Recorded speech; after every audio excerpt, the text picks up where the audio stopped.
Hello, everyone, and welcome to week number 11. Can you believe that we are over halfway through the semester and speeding really quickly towards the end of the semester? So, in this week, we're going to talk a little bit more about quantitative methods and some specific statistical tests that you can use to analyze a data set. So, I'm going to give you some specific tests to use depending on the situation that you are faced with, and this will apply directly to the final project that you'll have. And I'm going to give you some tips and pointers on exactly what to do in what situation. So we'll try to break this down in a pretty easy, digestible way. But certainly, if you have questions, do let me know. So our objectives for today, we've already talked about statistics that describe. If you recall from previous classes, we've talked about stats that describe in terms of measures of central tendency and then frequencies. So we've talked about that set of statistics that describe things. In this module, we're going to talk about stats that compare, stats that associate, stats that predict, and stats that explain. And for each of these, I have a couple of tests that will help you to do that thing. So, for example, if you are comparing two groups of people, or two or more groups of employees, you will use a specific test to do that. So we'll talk about what those specific tests are and how to interpret the statistics that you get back for those tests. But before we do that, I want to talk a little bit about the idea of significance, statistical significance. So there's lots of things we have to keep in mind when we're thinking about statistics, and significance is one of them. So we'll compute the statistic itself using either Excel or JASP, and then we also have to think about its significance. So oftentimes, when you're computing statistics, you can compute the statistic, and you'll almost always get a statistic. You'll almost always get a number, but if it's not significant, if that number is not significant, you're not going to want to pay a lot of attention to that number. So basically what significance means, boiled down to one point, is that the statistic that you found, so whatever that is, whether that's the result of a t-test, it's the result of an ANOVA, it's the result of a correlation, it's the result of a linear regression, it means that whatever statistic you found, whatever that number is probably not due to chance, probably not some kind of random finding, but it doesn't mean that the statistic is important or meaningful. Let me give you an example. In statistics, you could actually compute and find a relationship, a correlation, a statistically significant correlation between hot weather and crime. So we might say, wow, well, okay, that might mean something really important, but in reality, it really doesn't mean a whole lot important. What it basically points to is that people are outside more, they're more active during summer months. They're getting out and about in the warmer weather rather than the colder weather. So you would find a statistically significant relationship between crime and temperature, but it really wouldn't be significant in the sense that we normally think about, right? It doesn't really mean anything. So you have to think about it in terms of statistical significance, not just significance. Okay, so let me tell you a little bit more about significance and how you might interpret the significance statistic. So significance is reported as a p-value. So if you hear people talk about p-values, or if you see p-values reported in your JASP software, that is referring to significance. A p-value falls between 0 and 1, and in order for a statistic to be significant, we want its p-value to be less than 0.05. So that's kind of our rule of thumb. If it's less than 0.05, it means that whatever test you ran was statistically significant. There is something there to pay attention to. Okay? So keep that in mind as you're running your statistics. Sometimes you'll run your statistic, you'll compute your t-test, for example, but then you'll want to look at the p-value, and if the p-value is greater than 0.05, you can basically ignore that t-test result that you got. Okay, so you want that p-value to be less than 0.05. Okay, so let's talk about these specific statistical tests, and I've grouped them into these these different pieces, as I mentioned at the beginning of this video. So we'll start with statistics that compare. So we're generally interested in comparing various groups of employees. You might compare full-time versus part-time. You might compare men versus women. You might compare various racial groups. You might compare various plants. So plants 1 through 13 in our example. So when you're comparing two or more groups of individuals, you're looking at two different statistical tests with this. So I'll mention two of these tests, and I'll again walk you through how to interpret them. So the first one is a t-test. Now here's the important thing about a t-test. T-test compares two sample groups.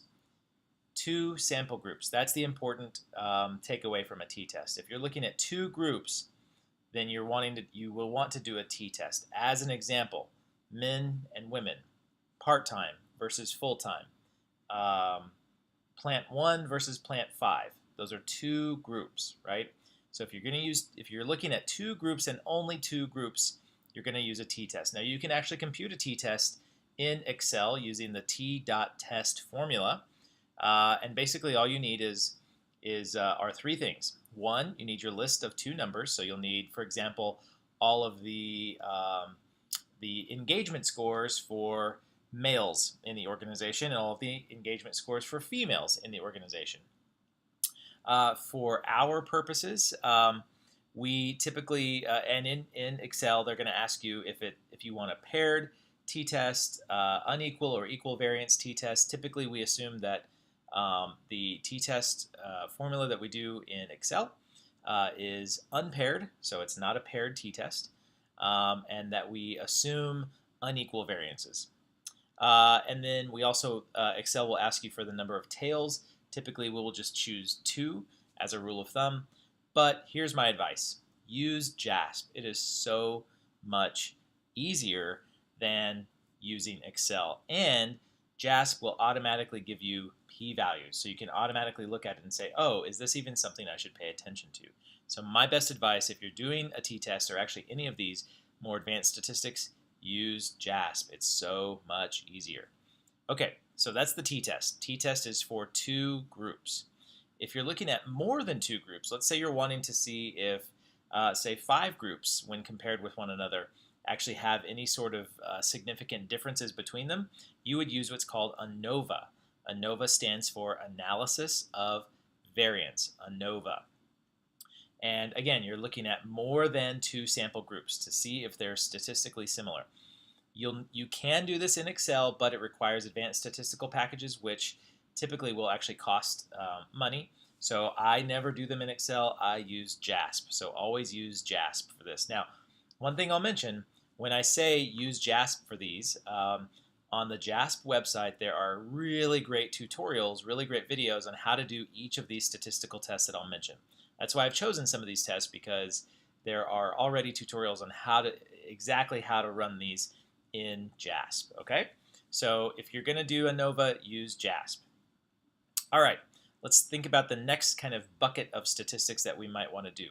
If we want to associate, so understand the relationship between 2 or more variables, we use what are called correlations. So for us, typically the correlation that we'll use is called the Pearson product moment correlation coefficient. That's a mouthful, but basically what it's doing is it's describing the linear relationship between 2 variables. So it's really just 2 variables. Now, typically in a statistical software, you'll be able to do a matrix of more than 2 variables at once. The statistic that you get, though, the specific number that you get for a correlation, is only going to look at 2 variables at one time, although you can you can see them in a matrix comparing many variables together all at once, so you don't have to run each test separately. Again, JASP will do this for you, and it's beautiful and easy and really, really nice to interpret. So when you run a correlation, you get that Pearson product moment correlation coefficient. That number, that specific number that you get, will tell you 2 things. So that number will be between -1 and 1. And it'll tell you 2 things. Number 1, how strong is the relationship? And number 2, is that relationship positive or negative? An important caveat here, it does not imply causality. So if you do find a relationship, it may not be because A causes B. It simply will be because there is a relationship between the two. Let me show you some examples and maybe bring this to life for you just a little bit. So when you do a correlation, basically what you're doing is you're looking at the slope of a line. That's really what it is. If you remember back to 10th grade algebra, you're looking at the slope of a line between in a data set. So if you imagine that you plot your numbers out on an XY axis, your numbers may look a little bit like these figures here. So for example, you have exam results and the number of hours revising. There appears to be a positive correlation between those two things. You can see the direction that line is going. It's going from basically 0 up to whatever. So it's going in a positive direction, right? In the second example, the one on the right, people with the flu and the number of flu jabs given. That line, that slope is going down, right? So that's a negative correlation. Now, remember that I told you that a correlation coefficient will tell you two things. It'll tell you if that relationship is positive, meaning both variables go up together, right? So the more hours I spend revising on something, the more hours I spend revising my exam, the higher exam score I will get. Those both go up together. If there's an inverse relationship, so as one variable goes up, the other one goes down, that's a negative relationship. So the number of flu jabs given, the more that goes up, so we're giving more flu jabs, the less people with flu we will have, right? So you have an inverse relationship. That's called a negative correlation. So again, I told you that the correlation coefficient would tell you two things. One is which direction the relationship is, positive or negative, and the other one is how strong is that relationship. So if you look on the left-hand side of the screen, you'll see degrees of correlation. Notice how closely those dots are clustered together. So in the top two examples for the strong positive and the strong negative relationship, you can see that they're starting to form kind of a line, right? So they would be, if you drew a line in that data set, you would have those dots very close to the line. However, if you look at the weak positive or the weak negative relationship, you'll see that those dots are much more spread apart. So as an example, those numbers, that correlation coefficient, would be closer to 0. So as an example, the weak positive data set might be a number like, let's say, weak positive would be like maybe a 0.3, let's say, just as an example. A weak negative relationship would be negative 0.3, whereas a strong positive relationship would be like 0.8, and a strong negative relationship would be negative 0.8.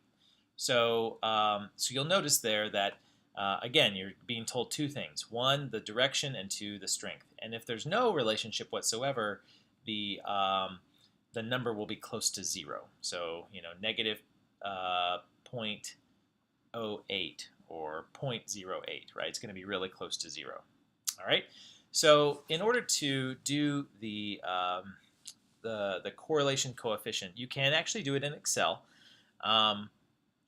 And there's a formula called the Pearson formula. So if you just type in Pearson and then you use your two set of numbers to look at those, you can do that.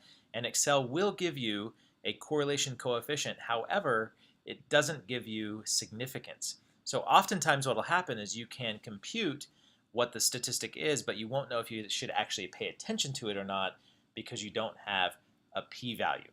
So again, use JASP. JASP will give you both, and JASP will actually tell you, using these little stars, whether something is significant or not, and you can pay attention to it right off the bat and know whether you should actually look at that or not.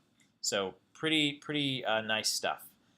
Again, strength of the relationship, direction of the relationship, is that relationship significant? All right, let's look at statistics that predict. When we want to predict the expected value of one variable based on another known or expected variable, we use what's called regression. So as an example, think about this. If you knew that there was a relationship between, say, turnover in your organization and pay. Perhaps you could try to predict the level of turnover based on the average rate of pay that you were giving to a set number of employees. So if you could predict that at a certain level of pay, employees would start leaving, or at a certain level of pay, they would start staying in your organization, that would be really good information to know, right? So it does depend on that relationship that you've already conducted, that Pearson product moment correlation coefficient.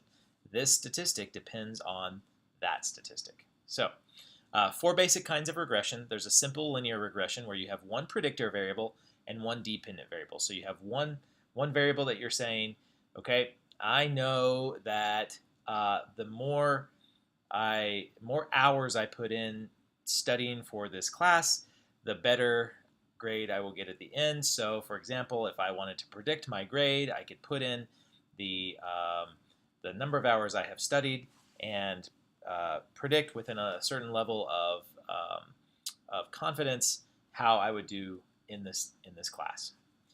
Then you have multivariate linear regression, where you have one or more predictors and one or more dependent variables. So for example, if you wanted to predict your grade in the course and your overall GPA, and you wanted to use how many hours you spent studying, as well as how many credit hours you were taking in a semester.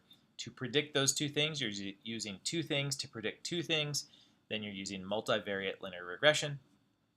There's also multiple regression, so you have more than one predictor but only one dependent variable. And you have, finally, logistic regression.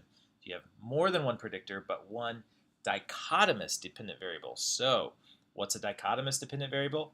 It's a variable that has a this or that kind of response. You don't have, GPA, for example, can range all the way from 4.0 to, I guess, 0. But a dichotomous dependent variable would be a variable like pass or fail, male or female, yes or no, on or off. Only 2 choices. All right. Just a quick example. If you knew that there was a relationship between your fitness level, weight, age, and gender, and the time it takes to complete a marathon, you could use a regression analysis to predict the dependent variable, your time to complete, based on known or estimated independent variables. Your known or estimated independent variables would be your fitness level, your weight, your age, and your gender. You could take those 4 things, those 4 things, and predict how long it would take you to complete your marathon. Again, can be done in Excel, but it's not something that comes inherent to Excel. Use JASP for this. And predictions, I should say, just like correlations, they do not imply causality. All right, let's think about the last bucket here. So explaining outcomes is a bit more related to the research design, so the actual statistic than the actual statistic. Research, when we're trying to explain something, I've mentioned to you that we cannot imply causality. If we try to explain something, we've done a design, an experimental design, that shows us that yes, indeed, A causes B. So we can say there is causality. If we really want to do that, we would use what's called experimental design. Experiments are the gold standard of research. In real-world settings, however, they are really, really difficult to carry out. Think about it. If you wanted to see if a training program were leading to better productivity in your organization, in order to do an experimental design, first you would need to have random assignment, so randomly assign people to the training, which typically we don't do, right? We choose people that go there. And then you would have a control group. And again, think about the ethics of that. If you have a control group, people who do not get the training, is that putting them at a disadvantage? Are you leaving people out? Things like that. So doing experimental research in a real-world applied setting like we have can be pretty tough to do. So you're comparing 2 groups of people. So think about it. What did we say earlier? What statistic you would do to compare 2 groups of people? We would do a t-test, right? So group 1 would be our control. So they don't get the intervention, they don't get the training program, they don't get the extra benefit, they don't get the pay raise, whatever that is. And group 2, they do get the intervention. So they are getting the training program or the extra motivational pay or whatever that is. And then you would compare the results of each group. Is one more productive or more engaged or more satisfied than the other? You would do a t-test to determine if they were actually different from each other. Truly experimental design relies on random selection of probabilistically similar individuals into the two groups. But again, in an organization, it's typically not that easy to do. Okay, so to summarize here, we've covered a lot in this module, and I've done it in a pretty short amount of time. Granted, you can always come back and view this video, but just to summarize here, to describe something, as we've talked about in previous classes, you can use measures of central tendency and frequencies. To compare, use t-test or ANOVA. To associate, use Pearson product moment correlation. To predict something, use regression. And to explain something, use experimental design. Now, when it comes to your hat paper, this is really, really important, so pay attention here. When it comes to your hat, make sure that you are reading the questions or the items thoroughly to understand what exactly it is you're doing. So as you read through the various items that you are working on, try to come to an understanding of what you're doing here. Are you comparing groups? Are you associating different variables? Are you simply describing? Depending on what that, how you've operationalized that, that will drive you to these specific statistical tests. So for example, if the CHRO says, I want to understand if there's a relationship between diversity in the organization and turnover in our organization, well, guess what? That is an association question, and you would go to the Pearson product moment correlation.